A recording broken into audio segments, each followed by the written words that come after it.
Mas eu, brincando com meus alunos, eu trago para a questão de valores humanos, eu digo humano quer dizer humano. Nós temos que ser humanos. Para a gente ser verdadeiramente humano, temos que nos reconhecer como irmãos. Então isso está dentro de uma abordagem de sociologia com base em valores humanos. Oferecimento: Giasse Supermercados. Pequenos preços, grandes amigos. Olha, o cara que está comigo hoje aqui é professor de antropologia, filosofia, sociologia, é mestre especialista. O que mais, professor João Batanoli? É muito currículo, hein? Não, é ser humano, sou ser humano. 30 anos de Criciúma me fez um ser humano melhor. Somos todos humanos, literalmente? De certeza. Eu costumo brincar com meus alunos assim, que humanos, etimologicamente, vem da palavra humus, que tem raízes na história da humanidade e no que nós somos. Nós somos feitos de terra, de humus, de adubo, a terra viva, né? E nós somos água e terra biologicamente, né? Se você tirar toda a água, esse 70% de água do corpo humano, fica um saquinho de sais minerais, de pó, de terra. Então, assim, o milagre do sopro da vida, né? Que transforma terra e água nessa capacidade imensa de transformar o mundo. Mas eu, brincando com meus alunos, eu trago para a questão de valores humanos, eu digo humano quer dizer humano. Nós temos que ser humanos. Para a gente ser verdadeiramente humano, temos que nos reconhecer como irmãos. Então isso está dentro de uma abordagem de sociologia com base em valores humanos, que é uma inovação empírica que eu vou fazendo para trazer um conhecimento assim, mais reflexivo, menos teórico, menos ideológico, mais reflexivo, baseado na realidade mesmo. De onde vem a paixão pelo ser humano, professor? A sua paixão pela humanidade? Vem da minha família. Vem da minha família, vem da minha região, da fronteira oeste do Rio Grande do Sul, onde tinha muitas raízes indígenas, muita cultura rural, muita convivência intensa com a família, com os amigos, o tempo do fio do bigode, né? Onde a palavra valia? Onde a palavra valia e vale ainda, porque tudo que você diz, você encontra logo ali com ela depois, né? Mas essa convivência intensa com os valores da solidariedade deixa marcas assim que não saem nunca mais, indeletáveis, indeléveis, né, como se diz, né? Então, assim, onde a gente tem uma convivência num grupo que desperta o sentimento de pertencimento, que você pode confiar, que tem lealdade, que tem confiança, que tem solidariedade, isso é marcante na construção do ser humano. E por isso que a gente trabalha em função disso e a gente estuda a sociedade. Pela sociologia, eu estudo o que falta, né? A gente está numa sociedade com amplo progresso material, tecnológico, científico. Isso é fantástico, é um legado para a humanidade que a civilização ocidental deixa, né? Mas aí a gente comemora isso e começa a ver os indicadores sociais. Então a sociologia vem para mostrar o que nos falta, né? O que nos falta como ser humano. A sociedade está feliz? Essa é a primeira pergunta que a gente faz para fazer uma avaliação social. E aí eu já me despeço das ideologias, das escolas, dos patriarcais da sociologia, num primeiro momento, para responder essa pergunta. A sociedade é feliz? Você é um provocador? Direto. É o papel do Eu faço provocações. De sociologia. Certeza. Você dá 3 matérias que são provocações puras. Isso aí. Né? Antropologia, filosofia e sociologia. E a maneira que eu trabalho é provocativa porque eu faço eles pensar de uma maneira que nunca pensaram. Então eu me distancio das ideologias para não evocar preconceito ou posicionamentos equivocados. Mas é natural que alguns aconteçam? De certeza. É inevitável. A gente está mergulhado hoje num momento assim, muito grave da sociedade brasileira e muito equivocado, porque a realidade não é nada disso. Essa bipolaridade é muito pobre, né? Essa bipolaridade política, ideológica que a gente vê, a realidade é muito mais ampla, é muito mais rica, é muito mais diversa, né? Do que a gente se posicionar numa ideologia apaixonadamente e tudo que não se encaixa naquilo ali é o contrário. Não? Entre o preto e o branco tem um leque de matizes quase que infinito, onde a gente pode desfilar para se enriquecer. É o diferente que nos enriquece. Mas nesse parâmetro, como é que o indivíduo vai compreender a sociedade se ele não se compreende? Esse é o grande desafio. Esse é o nó da questão. Ontem, na Unesc, a gente está vivendo um grande momento lá de comemoração mesmo em meio a todas as dificuldades, a todo o perigo, aos riscos implicados pela pandemia, a gravidade do momento econômico, se a gente reconhece, ninguém pode ignorar isso, né? O que falta é a presença de uma liderança que encabece um movimento para improvisar, nem que ao menos, né, soluções para diminuir a dor econômica do povo, daqueles que mais precisam, né? Mas em meio a essa gravidade, a Unesc ela se solidifica, se consolida como uma liderança fantástica, sob a liderança da professora Luciane, e ontem a gente deu um passo importante nas comemorações dos 52 anos, afinando um projeto que se chamava Ânima e passa a se chamar Âmago, para enfatizar mais esse caráter que tu está falando, que é o autoconhecimento. Nós achamos, e toda a nossa abordagem sociológica, antropológica, filosófica, ela se encaminha apontando e provocando para essa necessidade da nossa cultura como um todo, que é a falta de autoconhecimento. Nós sabemos das estrelas, das galáxias, do átomo, deciframos o genoma, dominamos algumas forças da natureza, temos um aparato tecnológico fantástico, que é um legado, como eu disse, mas sabemos pouquíssimo de nós mesmos. Então a gente, pela antropologia, começa a ver o que... Na sociologia a gente vê o que nos falta, e na antropologia a gente vê onde a gente pode encontrar. Que a gente pode encontrar essa chave de ouro que nos falta nas comunidades que a gente sempre excluiu como primitivas. Então eu vou encontrar lá nos bosquímanos africanos, nos guarani brasileiros, com quem eu convivo intimamente há 20 anos, né, nos orientais, nos nativos norte-americanos, nos descendentes dos toltecas mexicanos, né, uma opção de desenvolvimento que não é tecnológica, é espiritual, ética, é de sabedoria. Você está me falando que você tenta fazer uma relação, na verdade, uma aproximação entre ciência e espiritualidade. Eu não tento, eu não tenho essa ousadia nem essa pretensão, né? Mas grandes nomes da ciência vêm há décadas constatando, desde o início da física quântica, que lá no início do século XX, com Heisenberg, com Niels Bohr, com David Bohm, gigantes da ciência, o próprio Einstein, que é o mais popular deles, e que já trouxe a chave que a gente, pela fórmula de Einstein, a gente pode... eu não sou especialista nesse assunto, mas a gente filosofa sobre isso, né? Quando Einstein diz EMC2, quer dizer, a energia é igual a matéria elevada à velocidade da luz ao quadrado. Então, toda a matéria ela é a energia condensada. Se você elevar a matéria a uma velocidade exponencial de luz, ela se transforma em luz. Então, assim, a realidade concreta, como a gente conhece, do ponto de vista da física, que é a mãe da ciência, é uma configuração. Tem um filme chamado Energia Pura, não sei se você já viu, muito antigo. Não vi. E o indivíduo se transforma em luz no final do filme. Esse é o sonho das religiões, do caráter místico das religiões, né? É nós voltarmos à origem, né? Mas, professor, os alunos de hoje conseguem entender tudo isso? Você é professor há quanto tempo? Eu sou professor desde que eu entrei na faculdade com 19 anos. Ou seja, eu era estagiário, com 17 eu já ia para a escola com a minha mãe, ela saía da sala e eu começava a dar aula de religião, né? Então eu tive isso aí como vocação, como tendência. Minha mãe era professora, Você pegou muitas gerações, meu pai era então. filósofo. Essa é a análise que eu faço e o pessoal me pergunta, como é que tu pode ter esperança, cara? Eu digo, porque eu fui um jovem acordado, eu com 15 anos eu tive insights fantásticos, meu apelido era Zé do Apocalipse, porque eu não acreditava em nada. Eu digo, cara, essa sociedade não... Isso lá no interior do Rio Grande do Sul, eu dizia, cara, não vai dar certo. Você não se enquadrava isso? Não me enquadrava, não me enquadrava de jeito nenhum. E hoje eu sou o João da Esperança, aí eu sou contra a cultura de novo, né? Na época eu era contra a cultura do Apocalipse, né? Porque hoje, com 60 anos, eu posso olhar para trás e ver que eu acompanhei várias gerações, passam pelas minhas salas a cada semestre, pelo menos 200 jovens, 300, 500, dependendo da quantidade de turmas que a gente dá, e eu tenho olhos para ver, e eu vejo jovens já com outra mentalidade, jovens que já estão vivendo outro tempo, né? Então eu vejo que a natureza, e esse é um novo paradigma, porque a gente está acostumado a ver a natureza como algo distante, algo que está lá como um depósito de recursos para a gente usufruir. Não, mas a natureza é um superorganismo do qual nós fazemos parte, não existe natureza lá fora. A natureza está dentro de nós, e nós estamos dentro da natureza, e tudo que a gente faz lá retorna para nós, né? Então eu vejo a natureza como um superorganismo evoluindo por meio das gerações. E ela evolui também psicologicamente. Porque biologicamente as coisas já estão dadas, elas vão se adaptando, né? E a evolução se dá agora na consciência. E tudo isso está dentro de uma natureza superior. Então isso também é um novo paradigma, é onde a ciência começa a se aproximar de uma visão espiritual mais exponencial. Vamos falar um pouquinho mais disso na volta, pode ser? Vamos, tranquilo. Eu tenho o tranquilo. prazer de receber ele, professor de antropologia, filosofia, sociologia e mais um monte de coisa.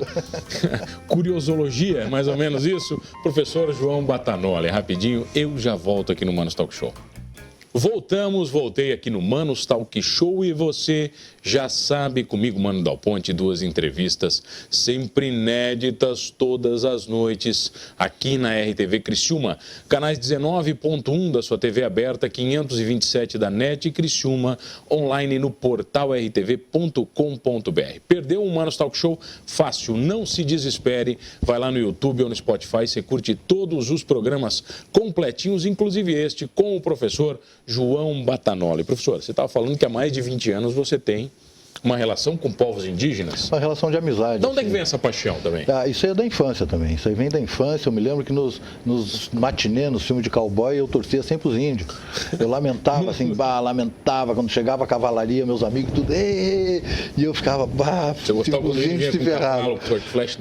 Eu gostava dos, não sei, era uma intuição, era talvez uma apreciação estética. Eu achava os índios mais bonitos, aqueles adereços, aquelas pedras, talvez fosse isso, né? A gente não sabe, né? O que uma criança traz, né? A gente não sabe o que uma criança traz. Mas qual foi o seu primeiro contato? Bom, eu tive vários contatos com índios que eu encontrava eventualmente lá no Rio Grande do Sul, né? Nas praças, eles vendendo artesanato, aquilo sempre me atraiu. E no ano de 99, um amigo meu, que eu já não via há 14 anos, me ligou de dentro de uma aldeia. Ele ligou, era um cara muito engraçado, um grande ecologista, o Jorge Grando, uma figura notável, conhecido como Chico Mendes das Águas, ganhou um prêmio no Japão. Faleceu ele depois numa questão de interesse ambiental lá em Curitiba. E ele me ligou e deu para um índio falar. E o índio começou a falar tupi-guarani comigo, como se eu entendesse. E eu vi as risadas dele atrás, ele era um cara muito divertido. E eu fiquei lá conversando com o índio sem entender nada. E aí eu saquei, eu digo, ele está dentro de uma aldeia e está me dando sinal, porque a gente se criou junto. Né? Quer dizer, vem para cá. Vem para cá. E daí uns 6 dias eu fui, fiquei 20 dias na aldeia no Paraná, em Piraquara, aldeia Arco-Íris. E lá fui batizado, porque eu tinha a intuição de que os povos indígenas têm um conhecimento que nós não temos. Eles têm um conhecimento, claro que a gente sabe que eles têm um conhecimento que a gente não tem, mas eu digo o conhecimento, alguma coisa além, mais relacionado com essa conexão com o sentido da vida, com o propósito, com alguma coisa que todos nós temos o sentimento de buscar, né? Qual é o propósito? A vida é um mistério, né? A gente não sabe mesmo, saber mesmo, ninguém sabe, né? A gente pode imaginar e ser honesto com a gente mesmo e ir adivinhando e construindo um sentido dentro da ética, dentro da busca pessoal de cada um, dentro do respeito das diferenças. Qual a primeira coisa que lhe ensinaram? Simplicidade. A primeira lição é a simplicidade. Quando a gente chega na aldeia e começa a ver assim, esses caras estão ferrados, quando eles não têm nada, as crianças andam descalças, dá vontade da gente começar a fazer um monte de coisa, sabe? Levar a nossa cultura para eles. Levar a nossa cultura para eles. Aí com o tempo a gente vê que os caras, eles vivem em outro paradigma. Eles não vivem o paradigma materialista, eles não têm essa neurologia, eu vou dizer assim, do apego e da necessidade de se cercar de coisas para se sentir seguro, né? Eles têm um grau de autonomia frente à natureza e um grau de inteligência emocional, né? E mesmo em meio a problemas assim, muito graves, muito sérios, de materialidade, hoje, de sobrevivência, eu nunca vi um índio estressado, deprimido, ansioso, desesperado. Eu nunca vi uma mãe gritar com uma criança. Eu nunca vi ninguém sair correndo atrás de uma criança porque ela ia tropeçar, entendeu? Eles têm um outro viés de desenvolvimento. De conexão. Eles escolheram, isso é uma opinião, é um estudo do Washington Novaes, um jornalista, antropólogo, e ele diz assim, há 12 mil anos houve uma cisão no desenvolvimento da humanidade, onde uma parte da humanidade optou pela civilização e outra parte permaneceu no contato com a natureza, mas a ciência já existia. Não foi uma opção consciente, eu imagino. Ele disse que foi. Porque o Carlos Castanheda, um grande antropólogo dos anos 70, um cara consagrado, é polêmico dentro da academia, porque ele se desveste da figura de cientista e vai se transformar em bruxo, em xamã, e revela isso em 12 volumes, onde ele explicita um sistema de conhecimento muito complexo que a gente não aceita que possa ter em pessoas iletradas, né? A interpretação do universo, as relações psicoenergéticas, o potencial de desenvolvimento humano, muito além da tecnologia, o que eu chamo para os meus alunos de tecnologias mentais, domínio do sonho. Isso aí a gente presencia na aldeia, né? Telepatia, essas coisas existem, sabe? E o Castanheda descreve algumas coisas assim. E o Castanheda também fala nisso, assim, ó, o erro da humanidade foi quando surgiram os homens de pedra. Quer dizer, foi quando, lá há 12 mil anos, os primeiros povos começaram a construir monumentos de pedra, casas de pedra, começaram a seguir o caminho da civilização. Eu acho que é um caminho inalienável, é um caminho de evolução da humanidade. A humanidade se movimenta por ciclos. É inevitável. Agora, a gente tem que ter a capacidade de fazer a autocrítica, né? O que eles têm que eu não tenho, né? O que eles têm que nós não temos e que nós estamos marchando celeremente para o abismo se a gente não resgatar isso que eles conservaram e estão ali ofertando para nós. O que mais me impactou, mano, na minha relação com os indígenas, principalmente no contato com os xamã, com os pajé, eu sou considerado xamã, eu sou por eles. Eu sei que eu não sou, porque eu tenho uma relação de amizade, eu não estudei profundamente, né? Ser pajé, ser xamã, é mais difícil do que ser padre, não é coisa de ficar 10 anos num seminário. É uma iniciação que exige o conhecimento profundo da natureza humana, dominar suas emoções, enfrentar os medos, enfrentar a solidão, ficar longos períodos sozinhos no mato e sobreviver sozinho, conhecer as plantas, aprender a ouvir as plantas. Então isso é coisa para outra neurologia, não é para nós ocidentais racionalistas, né? Então, tudo isso então eu tenho muita amizade com os pajé e eles me consideram, eles me chamam de Cherubichá. Eu sou o líder deles, porque eu ajudo muito eles, eu faço campanhas, eu tenho muita amizade. Eu vou lá e fico quieto, isso eles valorizam muito. Porque você escuta muito. Eu escuto muito e eles falam um pouco e a gente sente junto, a gente começa a aprender a sentir. Aí, de repente a gente está tudo parado, aí de repente todo mundo começa a rir junto. Quer dizer, é um mistério o que é isso, né? Então, o pajé, o Timóteo, um pajé de projeção nacional, está em Porto Alegre agora, ele me disse assim, João, a gente podia ter ido embora. Primeiro ele chegou e disse assim, nós estávamos na casa do Grando, esse meu amigo lá em Curitiba, a gente estava voltando da aldeia, parou no sítio do Grando para fazer um carreteiro lá para seguir viagem, ficamos lá, e aí o Timóteo saiu no pôr do sol, foi lá fumar o cachimbo, meditar. O cachimbo é um altar portátil, é um elemento de conexão pela fumaça, eles se ligam. É o único povo, em Biá-Guarani, é o único povo que não usa nenhuma substância psicoativa. Ele se conecta com o universo pela oração, pela palavra, pela fumaça. Ele só usa tabaco naquele cachimbo. Ele foi lá, ficou fumando, meditando, e ele voltou, botou uma cadeira no meio da roda e botou o pé em cima. Eu nunca vi uma atitude assim, porque eles são muito humildes, são discretos, gentis. A minha mulher, quando eu levei na aldeia, a Camila, se apaixonou pela delicadeza do povo, pelo jeito manso deles falar, alto grau de inteligência emocional. O Timóteo veio, botou o pé em cima da cadeira e fez assim... Eu digo, pai, isso aí eu nunca vi ele fazer. E ele disse assim, o branco pensa que sabe tudo. Mas eu quero ver o dia que Deus abrir o céu e mostrar só um pouquinho se ele vai aguentar. Ele disse assim, nós estamos aqui há muito tempo, vocês recém chegaram.